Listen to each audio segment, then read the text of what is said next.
mga ka-DIY, nandito tayo para gumawa ng ornament twirly top. Mga sukat, pinakamaliit 5 inch, sumunod 6 inch, at pinakamalaki ay ang 7 inch. Pagpatong-patungin. Pag napagpatong na ang tatlo, baligtarin at ipatong ang tatlo pa.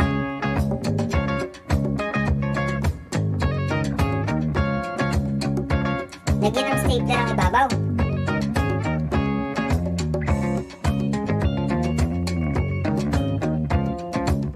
At gawin ang hugis katulad ng nasa video.